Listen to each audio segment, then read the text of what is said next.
Hey everyone, I'm Tanya. Welcome back to Black Women Read, reviews of books, zines, and everything in between. Last week, iconic actress Diahann Carroll passed away. She was 84 years old. While I was saddened to hear of her death, I'm glad she was able to live such a long life. Carroll made history in the 60s as the first black woman to lead a television series where she was not playing a maid. For those of you old enough to remember when you had to turn a dial on a TV, of course you will never forget Carroll's fiery portrayal of Dominique Devereaux on the popular 80s show Dynasty. Besides her brilliant performances, Carroll was a fashion trendsetter. Her style was sleek and sophisticated, her hair perfectly coiffed, her makeup beat to the gods. If Whitney Houston was our 80s songstress Black Barbie, Carroll was our 80s actress Black Barbie. She'd come with a fabulous set of clothes, to die for her heels, and a designer handbag. You would put her in a pink Mercedes Benz and zoom her off with her head tilted slightly, a small smirk on her face. It's rather interesting that I recently finished Tanisha C Ford's Dressed in Dreams, a black girl's love letter to fashion, as Miss Carroll has her homegoing. Ford's book explores black girl aesthetics, particularly in the 80s, 90s, and the impact of black girl fashion on mainstream culture during that time. A couple of months before the release of Ford's book, I read the article Black Girls from the Hood Are the Real Trendsetters by writer Juana Thompson. Thompson outlines the ways working poor, ghetto black girl styles tend to be co-opted and celebrated by mainstream culture, while they themselves are disparaged for wearing such looks. Thompson writes about growing up in the projects and witnessing all the creative ways the black women in her life, Hood, express themselves via their clothes, makeup, and hairstyles. She shared how she come to recognize the ways mainstream culture commodified these looks while not giving credit to poor black women.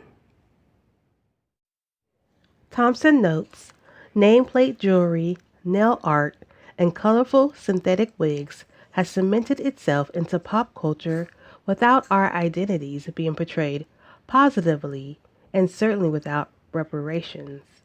A quick YouTube search reveals pages upon pages of women offering tutorials on how to achieve the following look in an effort to capitalize on the ghetto's livelihood. Cheap clothing, risque poses, most notably the hood squat, and an increased use of slang is often used to appeal to viewers and is almost always met with praise, while black girls who reside in the ghetto are often met with resistance from the very women who emulate them. In so many words, the ghetto has been repackaged and curated to appeal to the masses, whilst replacing black films and dark-skinned women with those who look racially ambiguous. Thompson goes on to write, oftentimes the show-stopping hairstyles and outfits that are celebrated in the hood are seen as violations in the eyes of principals, employers, and like-minded individuals who have suspended or isolated black girls for rightfully expressing themselves.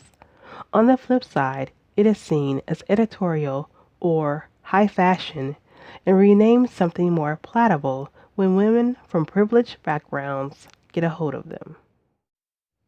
Ford expounds on these observations made by Thompson in Dressed in Dreams via her own life experiences while growing up in the Midwest.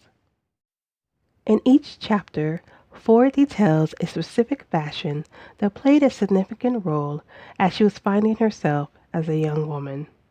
I related to most of the styles Ford writes about, in particular, rocking the Jerry curl, flossing a leather jacket, and waiting in baggy jeans.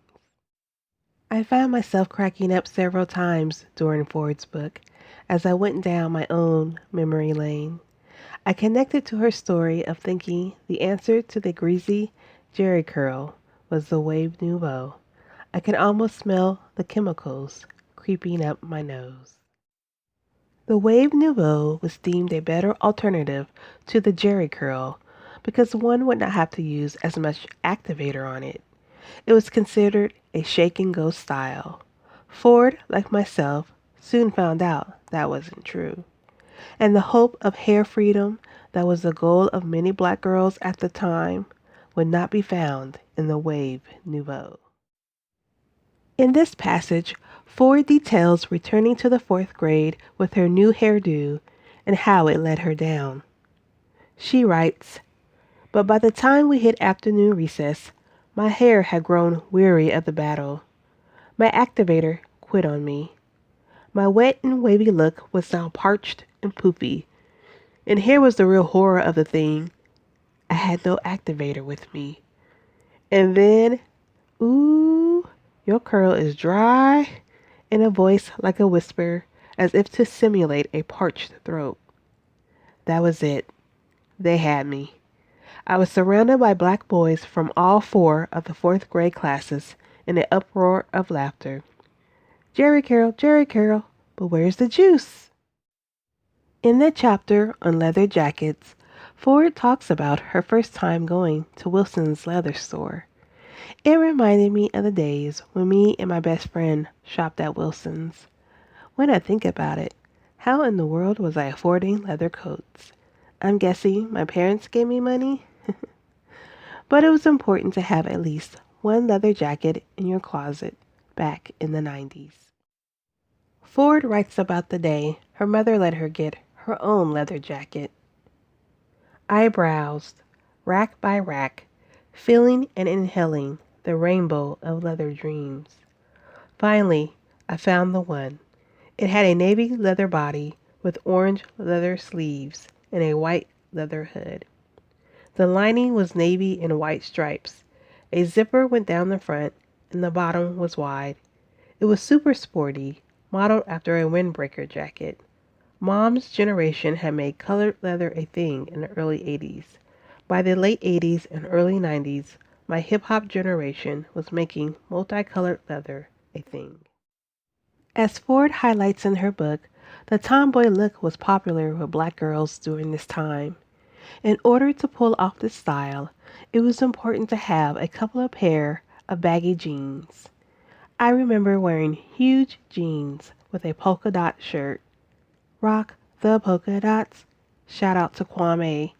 And shiny leather patent shoes with fat shoelaces. Ford writes about how the baggy jeans fashion became symbolic for a lot of things she was going through at that time in her life. She had just transferred to a boarding school and for the first time became self-aware of her black girl aesthetics while navigating a mostly elite white campus. She states, "One of the biggest struggles for kids like me coming straight out of our communities and into the yuppie and training world of elite boarding schools is that nothing you've experienced up to that point can prepare you for entering that space. You bring all of your stuff, your clothes and your culture and your emotional baggage from home. You wear it like a comfort blanket. The space wants to yank it away, expose you, shame you, and then redress you in the clothes it deems fit." Dressed in Dreams was an excellent read from start to finish. I definitely recommend it to those who grew up in the 80s and 90s. There are so many gems in the book that will make you go, "Yeah, I remember that," with a chuckle, as I did when Ford talked about getting AOL disc in the mail. Those things used to be out of control. More importantly, Ford, like Thompson, articulates the ways black women folks have always been central to what trends take off in the dominant culture. That if it were not for ghetto girls, mainstream America style would be flavorless. You know they always need a little seasoning. Thank you for listening, and I will see you at the next video.